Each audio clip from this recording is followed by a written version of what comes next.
It's not really a beer garden, but you know what I No. mean. Yeah, the I know. backyard.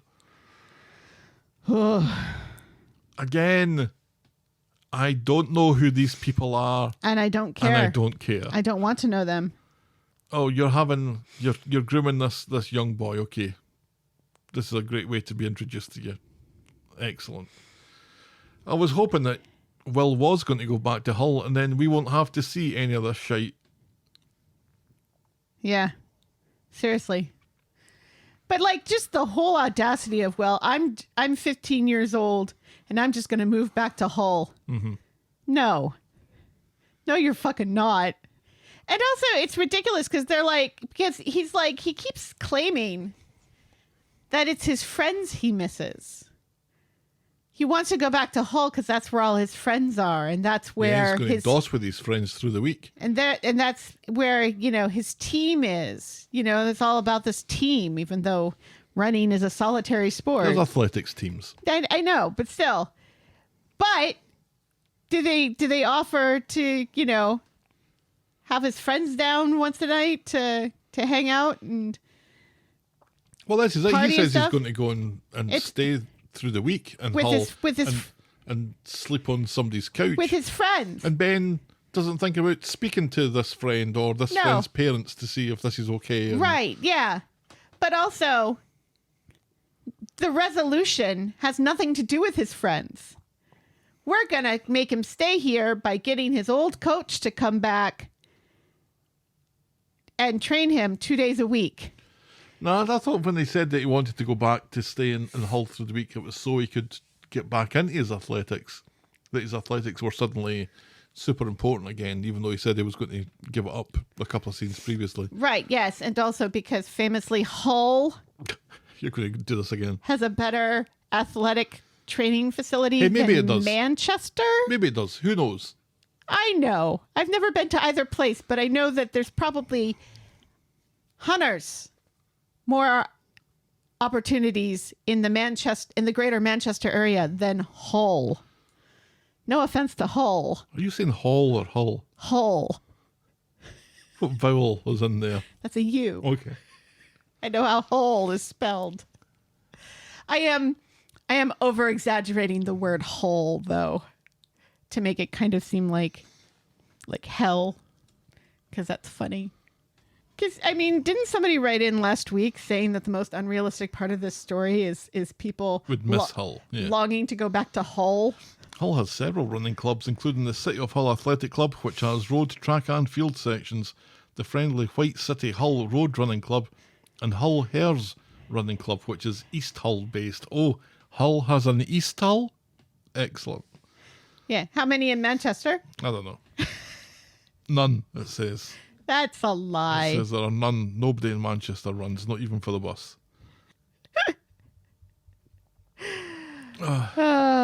So this is week 3 of the Driscolls. How are they settling in for you? Not enough Susie, I think. Susie seems to be like they're keeping her back. There was a little bit of Susie this week because we had yet Just another a 5-spice. That was it. We had yet another delightful dinner with the Driscolls and one other person. This seems to be something that they do. Yeah. Is make one person uncomfortable at dinner. Yes. Which is hilarious. Mm-hmm.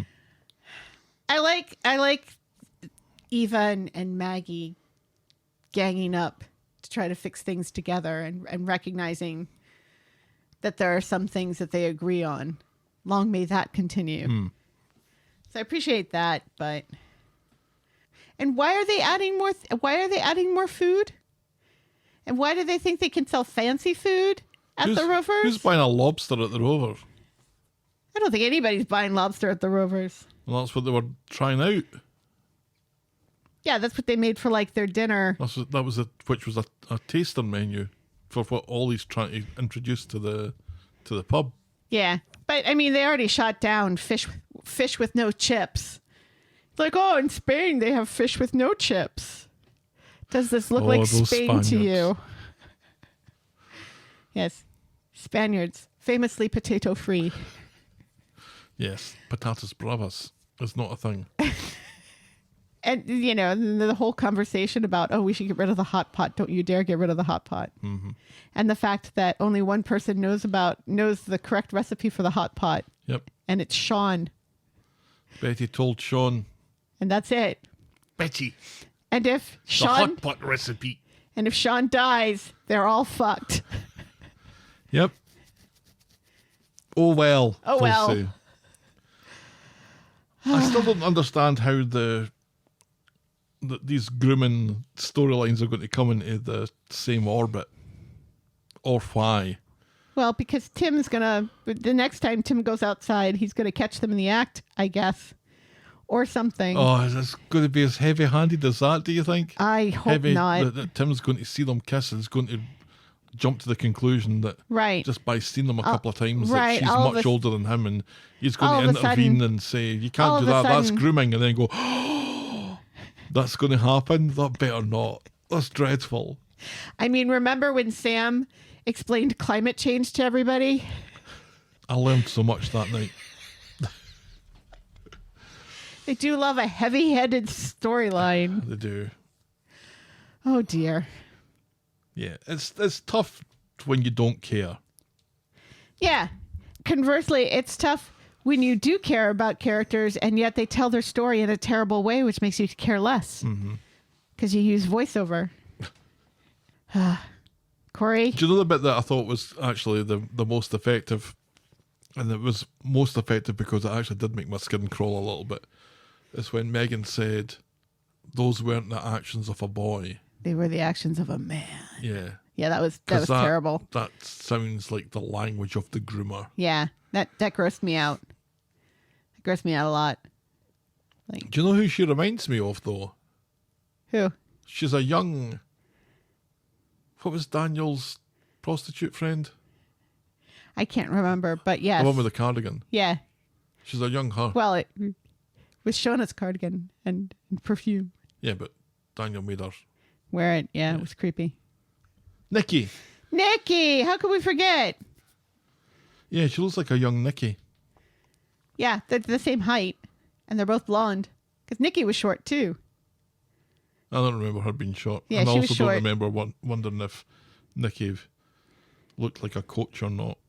But anyway, that was the week that was Coronation Street. Helen, tell me, what was your moment of the week? Oh, wasn't Kirk this week, unfortunately. Oh, we got some pelters for that, by the way. Did we? Yeah. I don't care. It's Twitter. Was not popular. I think it was Chris Anstey that was giving us the hardest time about it. He does hate Kirk. He does hate Kirk. He does hate Kirk. By the way, Googling Daniel Cardigan Corrie was enough to get me Nikki's name. Good. You didn't have to put sex worker in there? Nope. That's good. That's not something you want to be searching for unless you're in incognito. I feel like we need to give it to David and Shona, but I'm going through that whole storyline and I'm not finding a place where it was like, oh my God, this is such a great moment. This is being acted very well. Out of that entire storyline this week, the bit that worked for me the most was when they're in the car and Shona tries to throw David out and David refuses and says, it's my baby too. We're a team. We're in this together. I'm not going anywhere. Yeah. Yeah. Yeah, that was a good one too, because like with her internal monologue, she's telling him to get out, but her internal monologue is saying, please don't get out. Yes. So it's nice that comes full circle and he doesn't get out. Mm-hmm. Yeah. Yeah. Okay. I can agree with that. Okay. That's our moment of the week. Moment of the week. Our boring moment of the week. Spanish fish. The Spanish fish. Minus the patatas bravas. Yes. That's our boring moment of the week. It feels right to give Ollie a boring moment of the week, doesn't it? We could give him a creepy moment of the week. It's not as creepy anymore. No. Now that the rest of his family They've is toned there. him right down. Now that we know why he was like taking creepy pictures of Toya. Well, do we? Yes, because Eva was asking about it, her sisters. Doesn't need to take her picture though. Well. Still kind of creepy. Yay! All right, we'll move on to the Yay Minutes section. This is where we look at our Twitter followers and we ask them to tell us what they thought of the show this week. And the results came in like this. This is 40%. Yeah.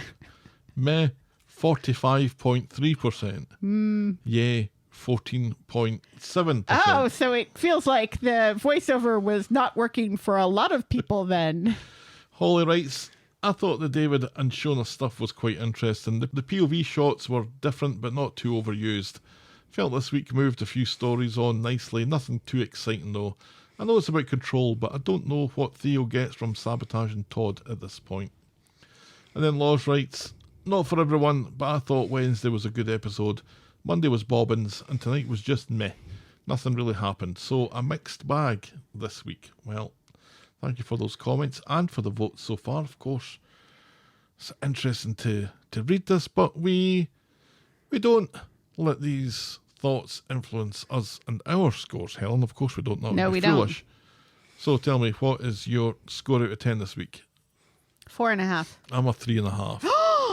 Wow. Yeah, I still hadn't watched all of Wednesdays by like 8 o'clock last night. Wow. And that's unusual. I'd watched the first half of it. I'd got to the bit where I knew the internal monologue had stopped, but I just had to take a break. We didn't even talk about Maggie leading the sing-along, did we? Did we talk about that? I hated that as well. I hated it so much because Glenda and Rita are sitting right there. Mm-hmm. And, you know, randos who don't have speaking roles are holding hands in booths and swaying along. Yeah. And that was the end of the episode where Shona and David have to contemplate aborting their baby. Ba, ba, ba. Fuck off with that. All the way off. Learn about tone, Corrie writers, and maintaining a tone all the way through. Don't get me wrong. I love comedy in like a horror movie or something. I love having little bits of comedy to lighten the moods every once in a while, but not hitting me over the head with a frying pan using Neil Diamond. It's when Kate Brooks says, you're going to love the Driscolls, you're going to love Maggie, and we're going to make sure of that by battering you over the head with them. All right. This episode was brought to you with thanks to our friends of the podcast.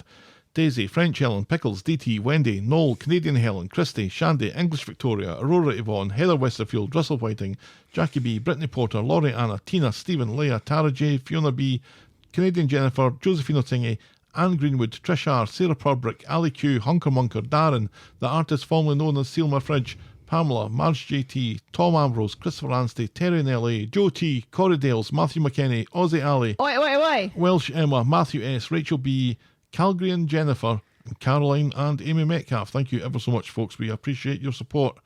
If you've ever gone half an hour without thinking about anything non-sarcastic, write in to tell us about it. We're the talk of the street at gmail.com, and we're at Corrie Podcast on Twitter, Facebook, Instagram, Threads and Blue Sky. Or reach us the old-fashioned way, the talk of the street, PO Box 12, Eaton Rapids, Michigan, 48827. Our spoiler show will be available shortly after this one, and in October's classics we're talking about episode 630. It's the one with the fancy dress. Get access to this exclusive content by becoming a friend of the podcast at ko-fi.com, that's ko-fi.com/talk of the street, or patreon.com/talk of the street. Check out voggle.co.uk for links to our merch store, YouTube channel and blog. And if you're so inclined, please leave a rating and a review on the iTunes or your podcast provider of choice. And be sure to check out our pop culture sister podcast, The List of Lists. The Ghost of Charlotte Perkins Gilman approves. Thanks for making it to the end of another episode, and we will be back next week with more Talk of the Street. The Talk of the Street. Bye. Cheerio.